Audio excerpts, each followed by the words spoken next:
What is up, guys? Tony here with Geek Legion Games, and today, still Christmas. We just got done with all the festivities and dinner and all that fun stuff, and hope you guys also had a Merry Christmas. Safe travels if you're traveling back now or tomorrow, what has yous. Today, we're here to talk about Imperialdramon. This deck still stomps, and let me tell you, I was playing the red purple one today, and my buddy was playing this version, and I got my teeth kicked in. This deck can still just coming out of nowhere. Nothing's really changed with it in EX-03. So, yeah, that just tells you that this deck just doesn't need changes. BT12 will come around, spring, summertime, whatever. This deck is just going to be even better. But for right now, this deck is still slaying. So before we dive into the deck profile, please sure to like, comment, subscribe if you like my deck profile videos. Look at all in the playlists. I also got another version of this deck list a couple months ago. Came second place. Nothing much really changed in here, but we got a little spice cards in that. Without further ado, let's dive on in.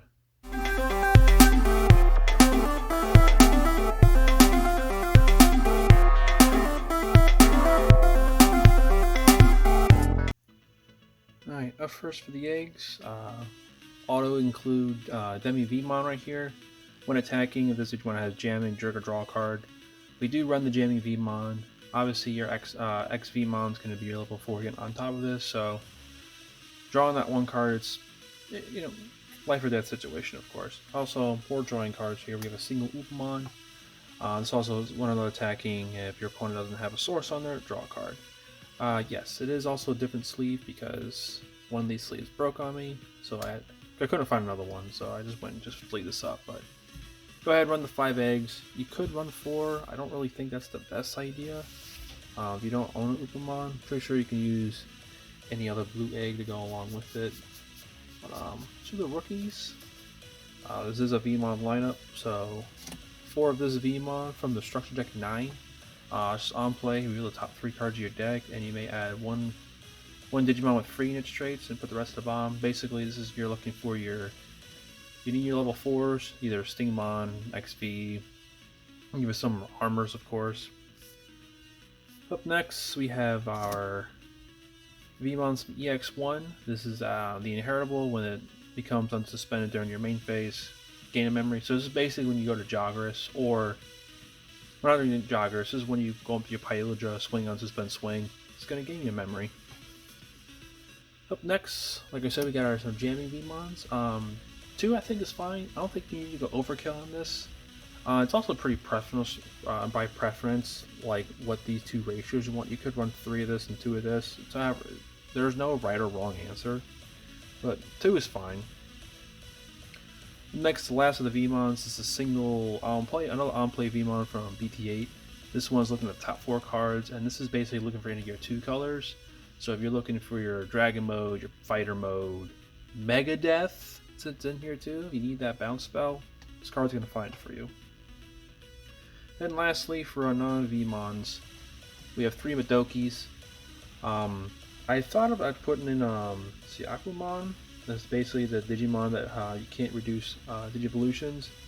I like it. I don't like it. This is preference to me. I kind of like the Madoki. Just on my Discord and on the locals I go to, there's a lot of memory gain going around. And also, even with the Psychomon, even though they can't reduce, they can still Digivolve, do what they gotta do to do effects. It's just gonna, obviously they'll just pass turn and do whatever they need to figure out from there. So I just went with this. But if you're locals, if you're looking to go with this deck, and there's a lot of reduction Digievolutions and like Hydramon still gains you memory, whatever. But you can probably cut this and have these 2 and go one with a single Madoki, or keep these 2 and go with a Psycho. Ratios don't matter, but whatever your preference is. Up next, got a level 4s. Auto include, of course. We got your X Vmons here. This basically has jamming, and it's inheritable when it goes up to Pyledra, or if it has free unit traits. So nothing to explain about that. And it pairs well here with Stingmon. Basically, you push this up, you can slam this down for 3 because it's reduced cost 1 for a blue Digimon on the field, and it's inheritable is sick. It's just like the Garurumon, the promo one. When attacking, if you have a blue Digimon on the field, draw a card, and it's now once per turn, so swing on spin swing. It's 2 draws there. You can go up, unsuspend with Davis Kent. I'm rambling on. Basically, there's a lot of draw power. Up next, 2 cards I didn't think about running into here, but my friend convinced me, is 2 Magnamon. Basically, if you don't have either one of these, or if you have this, you're missing a blue, you can just Digivolve this, you know, get a block, return, whatever. You do some crazy stuff, and obviously it's blocker. You can't go wrong with that. And then finally, we have our other 2. We have Imperialdramon here. I've been going back and forth with one of these being the Parasaurmon. I really don't like it, but like it's basically another Stingmon where you just hard play it for 3 and you can go up in Joggerus, but I kind of like the other, having the other armor, so the Magnamon can at least have 3 armors in the trash to get that 2000 plus, and also it's just suspended Digimon level 4 or lower. And obviously it's 2-color green, so like we have our Davis Ken, you know, we can get that memory gain, of course. So that'll be it for our level 4s. To our level 5s. We are playing Imperialdra, so here he is. Must have 4. If you're not playing this at 4, I don't know what the heck you're kind of playing. Basically, you're Digicrossing, not Digicrossing. Oh boy, it's getting late. You're Joggersing for your XV and your Stingmon. You see this has jamming, so you swing 8k freely if it's all Digimon. If it's pretty much Setcon, you know, swing once if it lives. Just go ahead and Digivolve up, spread the love on the board, and then swing from there. And also when attacking, restand. So that's where that swing on suspend comes from. And you want to have like really cool, powerful inheritables while doing such things like that, like gaining a memory, drawing cards, and what has yous. Sadly, we're not playing Dino Stingmon, sorry. Chimeramon is just taking the place because we get to our level 6, of course. Rolls around this guy here. You can slot this guy or whatever color you need. It gets 4 colors. That's why another reason why we have the yellow in here as well. You get the 4 colors, make it a 12k, and then you just -3 on the is it -4 on the board? Yeah, up to 4. Yeah, 4 your Digimon's 1,000 for each of its colors. So yeah, you get -4,000. So you can get rid of all the little pesky level 3s, maybe a level 4, or you could swing over them. But yeah, that's why he's in there. Very strong, and since he's all colors, and you can go up into your level 6s here, which we have 2 Dragon Modes. Very powerful card for what it can do when it's Digivolving. You can just spit out 2 level 4s, 1 green, 1 blue. Don't let anyone tell you that like if you're missing a color, oh, you can't do the other thing because you have to have 2. You can do one or the other. It's literally in the text. So if someone's, you know, joshing you over that, tell them to learn how to go read. I should tell it to myself. Sometimes I don't know how to read either. But anyway, up next after that, we got Fighter Mode, Digivolve for 2 on this guy. So if you can still keep it your turn, get into this bad boy, win Digivolve, and you can bounce one of your opponent's Digimon with 10,000 or less to their hand. So really good. And then after that, you can, if you have a blue card in its evolution, you can unsuspend one of your Digimon. You can go ahead and do this, swing twice, and then when this rests, you can then suspend something. So swing, unsuspend, rest up, and swing. So if you want to swing 2 checks per game, go ahead and do that. Or you can swing once, and then you know you might get clapped back when Digimon appeals, suspend it, and this goes ahead and rides into it. Then lastly, for our level 6s, we have the Magnamon X Antibody. It comes up sometimes, however, but when it does, let me tell you, this guy is a wall. It has to be immediately answered by your opponent. Otherwise, if this has the Magnamon under this guy, you're just constantly, it's like, come at me, bro. So it forces him to swing with a big Digi. So if you have high enough security, let that big one go through, and then, you know, they have to think about what they want to do next. Or you can just go ahead and block it, don't really care. Go back into your level 4, this gets recovered in, and now they just did nothing. They just swung with the Digimon and you recovered one.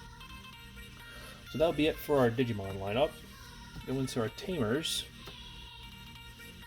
3 Davises needed. You can play 4 as well, but we took the 4th one out for another spicy tamer in a second. Basically, start your our memory setter, so for 4 you can get set to 3, and then reveal the top 3 cards and drawing 2 cards. Yes, basically you're looking for a blue and a green. So 8 times out of 10, I've always been drawing cards, drawing 2. But you know, there is a sad time that, like, you know, you're just gonna see all blue or green or nothing. Very rarely, but draw 2. Next after that, we talked about this card a couple times. We got Davis and Ken here. Start of your turn if you have a blue Digimon in the field, gain a memory, and the same goes for green. So when you have Pillager out, comes back your turn, you get to set the 5, you got this out here, and you're just going to go to Pound Town after that. 5 memory for this deck, you can do a whole lot. Lastly, we got Mimi here. I've seen a couple channels running this as well. Like, I really don't like Mimi. And then my buddy's like, yo, listen, I watch Primitive a lot, and I saw someone playing Imperial, and he's been playing this and just spanking. And let me tell you, after me going up against this card is great. I mean, this card is basically a hybrid. You know, you have your level 5, you swing on Sin Swing, you're all checked out. Okay, let me tap this, bring my rookie out, swing for game. Boom. Like, I would play more if I want to, but he said 1's pretty good, and then after I gave this little goldfish, 1 is pretty good. So that'll be it for our tamers. Get into our options here. Last of the goodies of the deck. We have Megadeth, probably the best blue-green card ever to come out of the structure deck. For 5 memory, suspend one of your opponent's Digimon, and then return one of your opponent's suspended Digimon to the owner's hand. So if you don't like some, buy. Comes out of security, suspend some, get the big stack out. They don't have any protection for putting it back in your hand. Card's great. I would run it at 4, but 4 is clunky, and that's in my personal opinion. You can run it at 4 if you want 4. It's just if you want RNG to be on your side, having security, but if you have like you're drawing these in your hand, it just kind of feels bad. Hammer Spark, can't go wrong with that. 0 memory, gain a memory. Also, if it comes out of security, gain 2 memory. Just blow someone out of the water if they, have a lineup to kill you and they just hit this and just pass your turn. Very nice. Next up, a 1-of blue Mem Boost. Like we said, we have three Davises. This is basically our 4th one for cheaper, for revealing the top 4 cards and looking for a blue Digimon. Sometimes you really need to look for a green one or a green-blue one. You don't find it with this, but it still finds you a Digimon. It pretty much finds all of our Digimon in here, except for our solid green ones, which is Stigmon. And then delay gain 2 memory.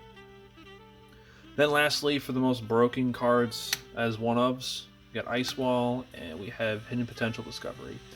Ice Wall, it's just very good. You just choke your opponent at 1 if they don't have a memory tamer out. Then you'd be like, go ahead, you got 1 swing, and that's it. It's all you can do. Or Digivolve, pass turn, whatever. Then Hidden Potential, basically every time I play this, I say good game. Because every time I play this card, and every time my friend played it, we were playing like this best of 3, play this, I was like, yeah, you got it. I don't even care. Like, I look at my security as I know it's dog water, so this card is basically just end the game. You can do a whole bunch of combos, but I'm not going to get in that video because last time I tried to explain this, I screwed up, so we all know what it does. That'll be it for the deck profile. If you guys like this one, or want to see the other version I came 2nd place with a couple months ago, that's in the playlist. I'll also probably link it up in the description. But this deck it's pretty fire. Nothing's really changed with it. I'm excited for when BT12 comes around to see what this deck turns out to be afterwards. If it's still going to keep it, obviously its core option pieces here, maybe some of its level 4s and 5s, but I think the level 6 lineup gets a lot better, but we'll see. But also I want to mention too, for the end here, you can run. I forgot to explain this. You can run these level 3s as well, somewhere like if you want to. It's just like when attacking, you can once per turn that has jamming gain of memory. So this could be your level 3s if you don't have the jamming Vmons. So just budget friendly. I forgot to mention that. So if you're stuck around this, I'll even leave it up in the description that this could be a viable choice as well. But that's going to be it. Don't forget to get your geek on, and we'll see you guys next time.